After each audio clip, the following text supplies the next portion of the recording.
Hey guys, before the podcast begins, we just want to point to you that if you could go to the channel Make America Civil Again, go to the channel Make America Civil Again. I had an interview with the creator of that channel. I'm not going to say his name because he never puts his name and stuff, so I don't know if he doesn't want it there or what. Yeah. But his whole goal is to have discussions with people across the whole range of things.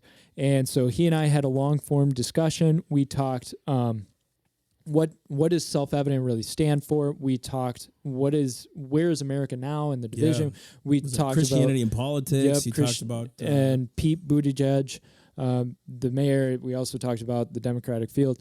So please go to his channel, subscribe, click the like button, give him views, give him support, comments, encourage him, because he is one of those people that wants to make connection. Notice the name, Make America Civil Again. Constitutional, conservative Christian guy, but he is willing to talk to people who are pro-choice, people who are liberal, people who are all over, right? So check him out. Yeah, and he found us. He found us on YouTube. He found us. Yeah. And thank you for doing the interview. I couldn't think of anybody better to do the interview. Actually, it was a blast. Yeah, and it's funny because like I've done interviews, but sometimes I think like Mike's just smarter. So I was like, "You do it, man. You do it." I'm tired of not being smart. You know. I just preach. I'm not really like smart. So, but I did listen to the first like 5-6 minutes of it, and then I was in Colorado, so I didn't have a chance to listen to it. But that just where you're explaining like what the position is like, you know. So go on, check it out. It's actually on our Facebook. Is it on our YouTube or is it his YouTube? I posted it. It's on their YouTube. I'm going to post up a clip on our YouTube and then put the links to it. It's on our Facebook page steal too. His traffic, but yeah, it's on our Facebook page too. So killer. All right, check it out, guys. Now, here's the podcast.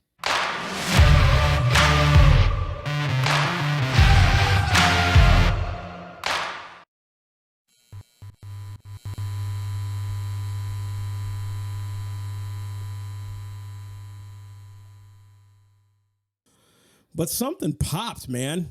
Something I sent to you. This Candace Owens, this Candace Owens thing, man. I tell you what, I didn't watch it. I saw something on it on social media, but I didn't watch it. I didn't have time. And then he said something about the Candace Owens testimony, and I'm like, what, her Christianity? And I didn't even know. And all of a sudden, I'm like watching this, and I'm like, woo! You know, like what? This girl's just like on fire, and she's done this a couple times now. Yeah. You'd think that these people who are Democrats or liberal wouldn't have her come on because she just dismantles them. You know what I mean? She just destroys them. She's got fire and she's conviction too. Yeah, and there's a truth to it, and she is aware of her trump cards, right? So no pun.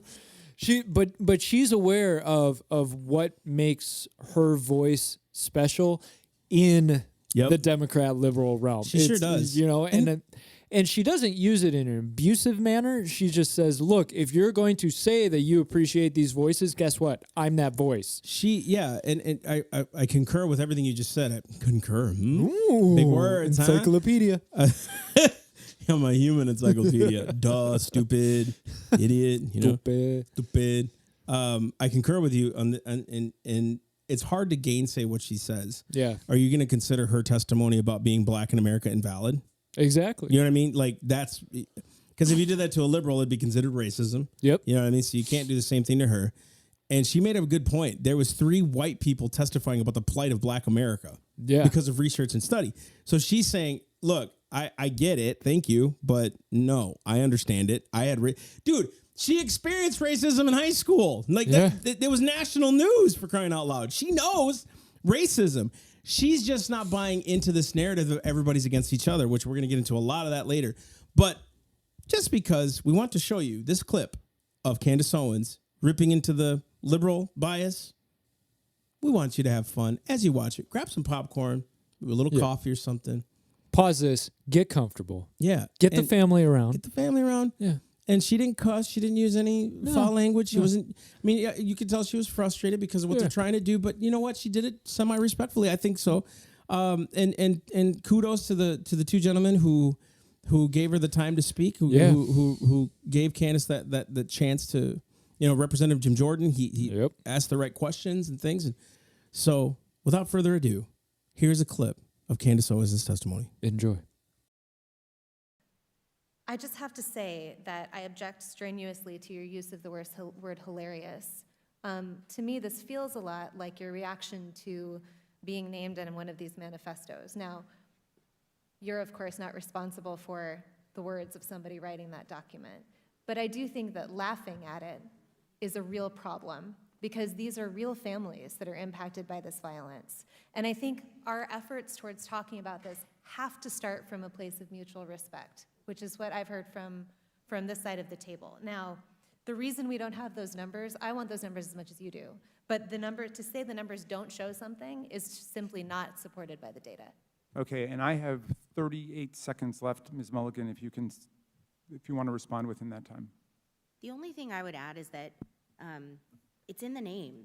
Terrorism, domestic terrorism, it terrorizes us. It terrorizes us in our homes. It terrorizes us in our schools.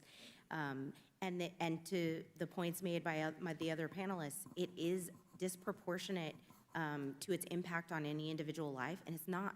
You reject the idea it's something that doesn't matter or doesn't really matter? Absolutely reject. Okay. All right, so here's where we are. Every member now has had 5 minutes and... Okay, and Mr. Clay, so we have 2 members who have not. So I'm going to go to the 2 members who have not yet, and we'll give an opportunity for a closing thought to any member who wants before we go. Am I next to respond, or is Mr. Meadows? I thought Mr. Meadows was Mr. next. Meadows, okay. Mr. Meadows is next, then Mr. Clay, then to you, Mr. Jordan. Ms. Owens, obviously this is a gang up on you. We're giving these witnesses the ability to do a rebuttal on you, and so I find it unfair, Ms. Ballou. I mean, candidly, for you to show mutual respect and then you to go after Ms. Owens, it's not appropriate. So, Ms. Owens, you can have 4 minutes and 34 seconds to respond. However, yield for a second. I'll yield to. Thank you. I believe, Ms. Owens, when you used the word hilarious, it was referencing the fact that no one had asked you a question. It wasn't to the subject matter of the hearing. Is that right?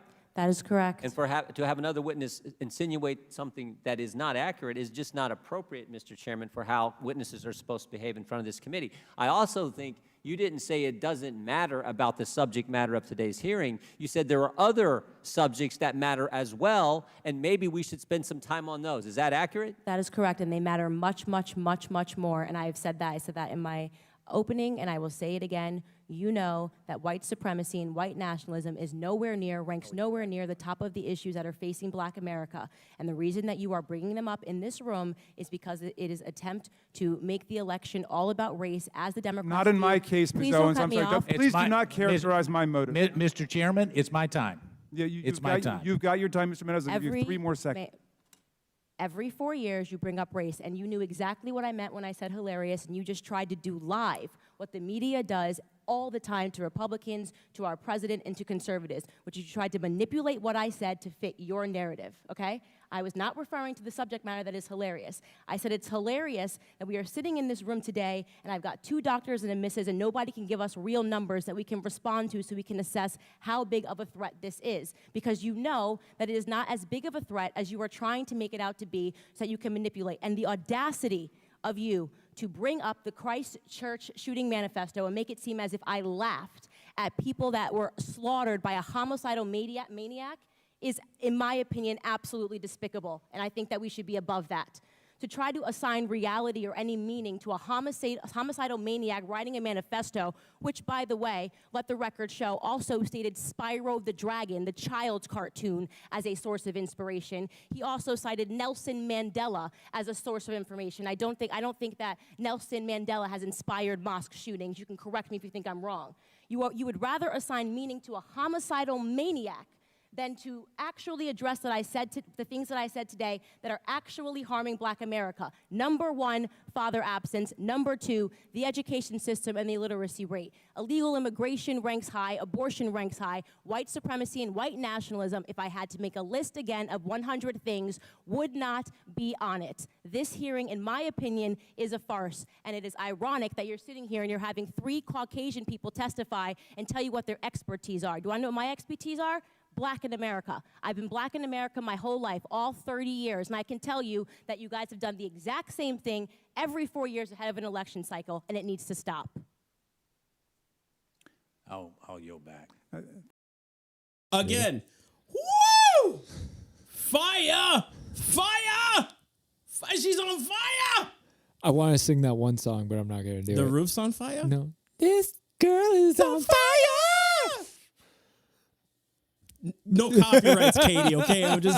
We're just using it for this It was example. like 2 seconds, okay? Yes, We so get it. don't- We got the copyright I claim know, on I the other know. one, Money, whatever.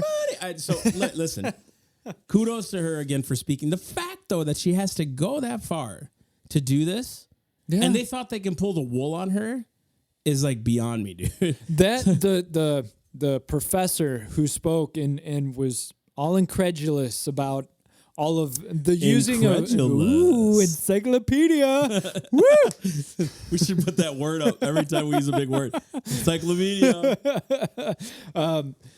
So this professor that is basically speaking down to her, and right. you can tell there's some condescension of like, I'm going to prove to you how wrong you are. And I don't want to go the route of, okay, that's white-splaining to Candace Owens, but there was this air of like, you're treating this as just something that nobody should care about. And you're talking about it being hilarious. And I love that Candace Owens pulled that apart and pointed out the glossing over and saying, you know exactly what I meant by the term. You're trying to make me look bad, and I'm not going to allow it. And every Republican and Trump supporter out there, and we want you guys to know this. We're not doing this because she's black and she's a conservative. We're doing it because she was honest and truthful. She was nailed right. principle. Yeah, she was right. Look, dude, the one thing that I can honestly say that hasn't made me rich is ministry. Right? And even being a Hispanic and a conservative, to some that's like crazy, but it's really not. Like the conservatives are coming out in droves now as conservative. Blacks are doing that now. And to be honest with you, this is what frustrates me about this whole conversation. The fact that I have to say Hispanics and blacks. We're all Americans here. And I'll admit the one thing that frustrates me is that de facto your voice is more important than the white voice. Dude, yeah. And then, right. Not in like, I'm white, so I should get all the credit. But we're looking at the color, and this is on conservative side too. Conservatives see you and they go, "This guy's Mexican. Voice. He can speak better. He can say what I can't." Yeah, exactly. Which is crap. You know, we've had people on who are black. We've connected with people who are black, and their voices, their voices resonate with conservatives. That's and right. we even look at them and go, "You've got more strength even to speaking to liberals because of your color." And that's frustrating to me because everybody supposedly always lifts up it's about character, not about skin color. It's about character, not identity. Yet all we pay attention to is the identity of the speaker, you know? And keep going. That's good. This is a good line. It's frustrating to watch that because all of us are getting into that mode of, well, it matters what the color is of the person who's speaking. Right. And it's sad to me that Candace Owens has to stand on her color. Almost calling her blackness to do this. She had to use her color card. This is ridiculous, obviously. It's super frustrating. Yeah. I'm sad that she has to go that route. She has to say, you know what my credentials are? Being black. Yeah, but let's take this a step further. The fact that they denounce what you say because you're white. Yeah. Not even knowing your history, background, not even knowing how your parents struggled. Here, you know what? Should you be an expert on cancer because of your mother? No. You know what I mean? Exactly. Like, and to nobody that knows, his mother passed away from cancer. And it's like, would we call on you just because of that I don't know what I'm talking about?